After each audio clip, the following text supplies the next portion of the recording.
दोस्तों, आज की इस वीडियो में मैं आप लोगों को एक दो तीन नहीं बल्कि 8 ऐसे बिजनेस बताने वाला हूं जिसे आप शुरू कर सकते हैं केवल एक ही दुकान से।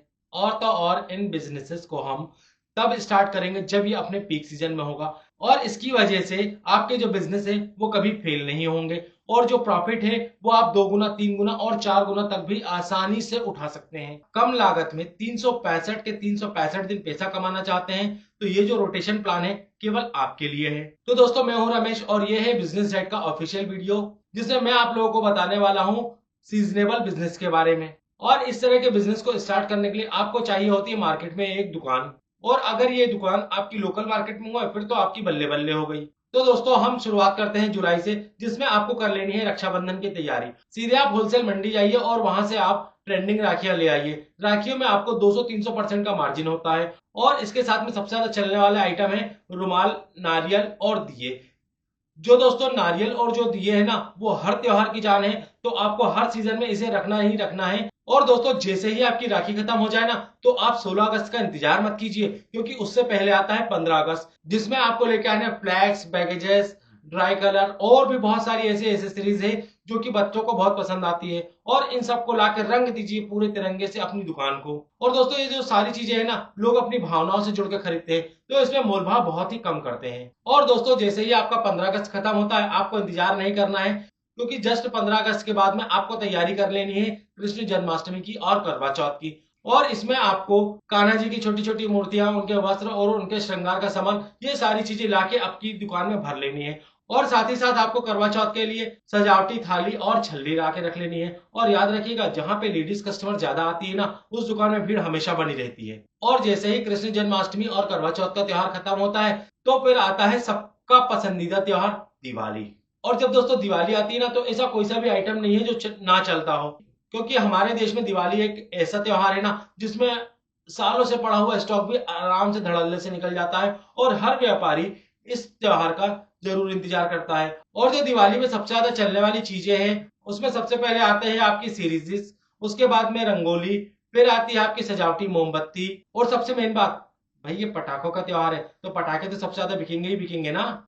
और इस सीजन में आपको जो भी अच्छा लगता है उसे लाके अपनी शॉप पे रखिए और फिर धड़ल्ले से सेल कीजिए। याद रखिएगा, ये जो त्योहार है ना आपकी पूरे साल भर की कमाई केवल इसी सीजन में निकल जाएगी, क्योंकि जो दिवाली का सीजन होता है ना वो 1 से 1.5 महीने का चलता है। और याद रखिए कि जब आप इसमें पटाखे बेचे तो अपनी लोकल अथॉरिटी से एक छोटा सा लाइसेंस जरूर बनवा लें, जिससे आपको किसी भी प्रकार की कोई परेशानी ना हो। और ये जो दिवाली का जो सीजन है ना ये 1 से 1.5 महीना चलता है। और जैसे ही आपकी दिवाली खत्म होती है फिर आ जाती है आपकी मकर संक्रांति, जिसमें हम उड़ाते हैं पतंग और खाते हैं लड्डू। और इस त्योहार में आपको अपनी दुकान में तैयारी कर लेनी है, ढेर सारी पतंग, मांझे, चरखी और तिल के लड्डू, गुड़, इस तरह के जितने भी आइटम है वो आप अपनी दुकान पे लाकर रख सकते हैं, जो भी आपको अच्छा लगता हो, क्योंकि इस सीजन में इन सब चीजों की डिमांड जो होती है वो भर भर के होती है। और जैसे ही आपकी जो मकर संक्रांति है वो खत्म होती है फिर आता है हमारा प्यारा 15 अगस्त, जिसमें आपको जो 26 जनवरी का माल रह गया था उसे वापस लेके आना है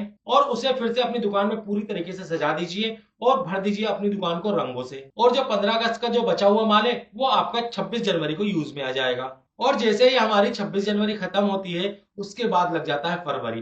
फरवरी जो होता है ना दोस्तों बेसिकली शादियों का सीजन होता है। और सबसे अच्छी बात ये होता है लैला मजनू के लिए बहुत ही स्पेशल मंथ, जिसे कहते हैं वैलेंटाइन डे।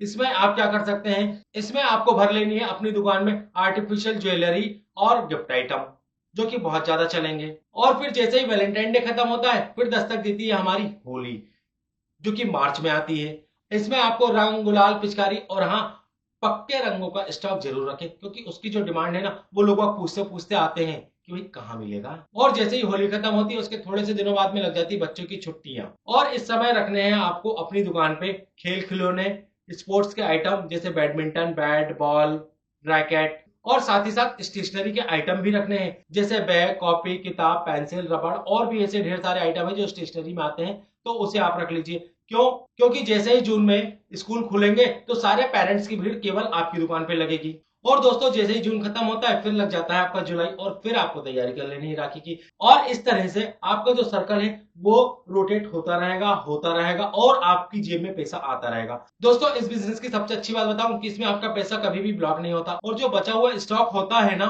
वो भी आपको अगले साल ज्यादा ही प्रॉफिट देके जाता है, और जितना आपने इन्वेस्टमेंट किया वो तो आप इसी साल अपनी जेब में रख लेंगे। बस इसमें आपको दो चीजों का ध्यान रखना है, एक तो आपकी दुकान किसी ऐसी लोकेशन पे होनी चाहिए जहां पे कस्टमर ज्यादा आते हो या कोई मेन मार्केट हो, तो वो बहुत अच्छा है। दूसरी चीज ये है कि जो भी आपका स्टॉक बच जाता है उसे अगले सीजन के लिए पैक करके रख दें। और तीसरी बात यह है कि जो भी आप सोर्सिंग करें, यानी जो भी आप प्रोडक्ट लेके आए, वो किसी अच्छे होलसेलर से लेके आए जिसमें आपका प्रॉफिट मार्जिन हमेशा बना रहे, और जो भी प्रोडक्ट हो आपका वो हमेशा अप टू डेट होना चाहिए। तो दोस्तों, कैसा लगा आपको ये 8 बिजनेसेस का रोड मैप? अगर वीडियो आपको पसंद आती है तो लाइक कीजिए, शेयर कीजिए, और लगता है कि आपके किसी दोस्त के काम आ सकती है तो उसे जरूर शेयर कर दीजिए। और अगर आपको ऐसे ही वीडियोस रेगुलर बेसिस पे चाहिए तो चैनल को जरूर सब्सक्राइब कर लीजिए। मिलते हैं नेक्स्ट वीडियो में, तब तक के लिए थैंक यू सो मच।